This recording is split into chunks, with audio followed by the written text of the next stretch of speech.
I never thought I would have to tell this story, but as I reflect on how I disappeared from my wife's life, I wonder where you are watching from.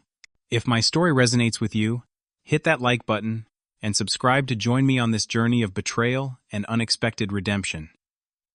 The first time I saw Amber, I was at a birthday party for our mutual friend Taylor.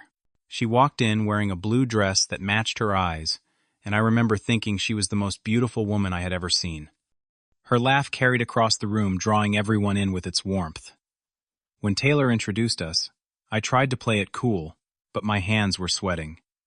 Amber worked at a prestigious law firm downtown. She was smart, ambitious, and completely out of my league, or so I thought. To my surprise, she gave me her number before the night ended. Our first date was at a small Italian restaurant where we talked until the staff started putting chairs on tables. I learned she grew up in Seattle, loved true crime podcasts, and had a secret talent for painting. We ordered tiramisu for dessert, and when she smiled at me across the table, I knew I was already falling for her. Our relationship moved steadily forward. We dated for 2 years before I proposed at the same party venue where we first met. I had arranged everything with Taylor getting down on one knee in the exact spot where we were introduced. Amber cried happy tears, and everyone cheered when she said yes. Our wedding was small but perfect. Just close family and friends, celebrating our love on a sunny day in June.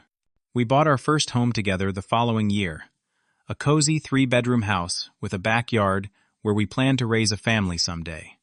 We spent weekends painting walls, planting a garden, and making it ours. Every night I would fall asleep next to her wondering how I got so lucky. For 5 years we lived in what I thought was marital bliss. We celebrated anniversaries with weekend getaways, took a dream vacation to Europe on our 3rd year, and started talking about having children. Amber was thriving at her law firm, moving up the ranks faster than most of her peers. I was proud of her success even when it meant longer hours at the office.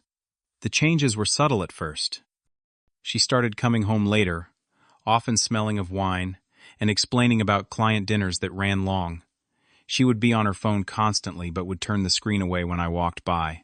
The warmth in her eyes when she looked at me seemed to dim.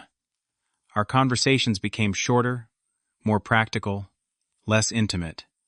Still, I brushed it off as stress from work. Then came the weekend trips for cases, the new clothes she started buying, the perfume I did not recognize lingering on her coat. One night while she was in the shower, her phone lit up on the coffee table. A message from someone saved as Jack from work appeared. "Going to miss you this weekend last night. Was amazing." My heart dropped into my stomach. I knew I should confront her, but something held me back. Maybe I needed more proof, or maybe I was just afraid of the truth. Either way, I decided to find out for myself before making accusations. The following Friday, Amber told me she had a late meeting with a new client. She kissed me goodbye, promising not to wake me when she returned. I waited 30 minutes after she left, then followed her. Instead of heading downtown toward her office, she drove to a hotel near the airport. I parked across the street and waited.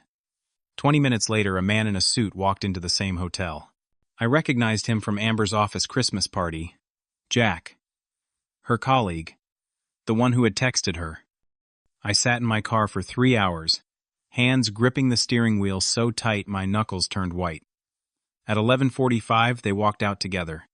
He kissed her in the parking lot before they got into separate cars. I watched my wife straighten her dress, touch up her lipstick, and drive away completely unaware that her life as she knew it was about to end. I waited until Amber left for a 3-day conference in Chicago before putting my plan into action. While she was gone, I gathered all my important documents, passport, birth certificate, and family photos. I went to the bank and withdrew half of our savings, an amount I felt was fair given our contributions to the joint account. Back at home, I packed 2 suitcases with clothes and personal items. Nothing too obvious at first glance, but enough that I would not need to return. I left my wedding ring on the kitchen counter with no note. I wanted her to feel the same confusion and emptiness that I felt when discovering her betrayal. The symbolism of the abandoned ring would speak volumes more than any words I could write. The first few weeks were the hardest. I rented a small apartment 3 hours away in a city where I had once considered working. It was far enough to start fresh, but close enough that the area felt somewhat familiar. I resigned from my job via email, citing personal emergencies. I changed my phone number, email address, and deleted all social media accounts. Legally, I kept my name, but socially I became a ghost. The emptiness of my new apartment matched the hollowness in my chest. I would wake up in the middle of the night reaching for someone who was not there. During the day, I would catch myself thinking about telling Amber something funny I had seen, only to remember why I left. I ate takeout on the floor for a week before buying a small dining table. The silence was deafening. Through a mutual friend who agreed to keep my location secret, I learned that Amber was frantically trying to find me. She called everyone we knew, filed a missing persons report, and even hired a private investigator. She sent dozens of emails to my old address alternating between apologies, explanations, and pleas for me to come home. According to our friend, she claimed the affair was a mistake, that it meant nothing, that she would do anything for another chance. Her panic gave me a grim satisfaction that I am not proud of now. After 2 months of barely functioning, I knew I needed to rebuild. I applied for a job at a tech company and threw myself into the interview process. When they offered me the position, it felt like the first real step toward my new life. I was careful with my new coworkers, friendly but vague about my past. I told them I was divorced but offered no details. They respected my privacy. I focused entirely on work, volunteering for extra projects and staying late to learn new skills. Within a year, I received my first promotion. The extra money allowed me to move to a better apartment, one with large windows and a view of the city park. I bought furniture that I actually liked, not just the compromises Amber and I had made. I painted the walls dark blue because she had always insisted on beige.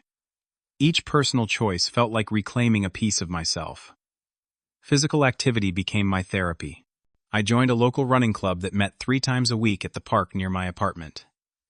The rhythmic pounding of feet on pavement helped quiet my mind.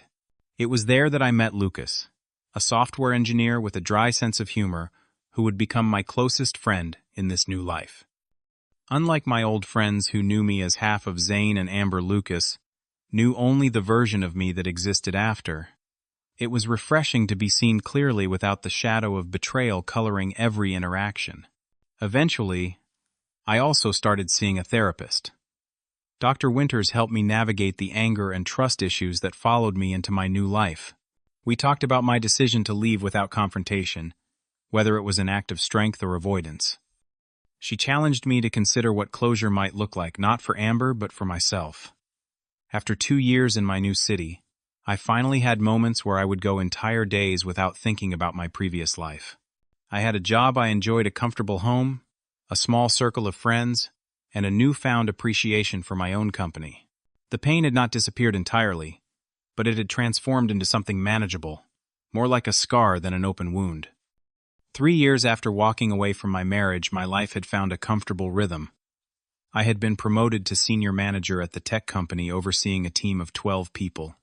My apartment now felt like a home, complete with houseplants I had managed to keep alive, and a rescue dog named Bandit who greeted me enthusiastically every evening.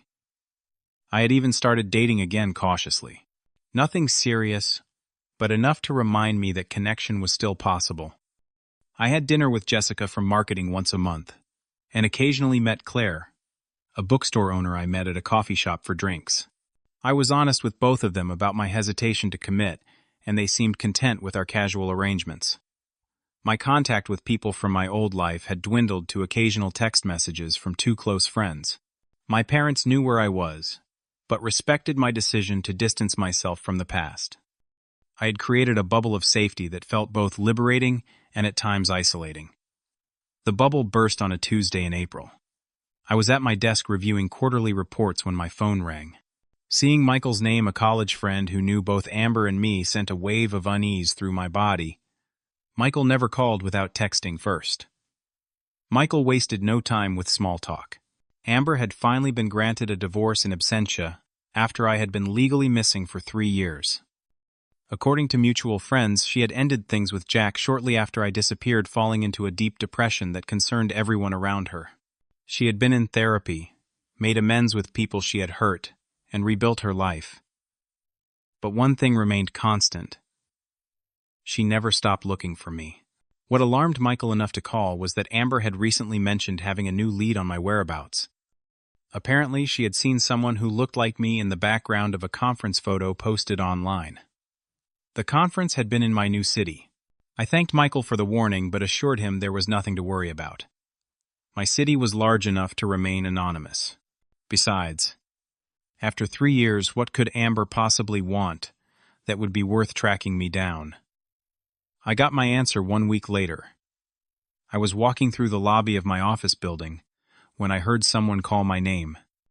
Not a colleague, not a new acquaintance, but a voice that belonged to my past.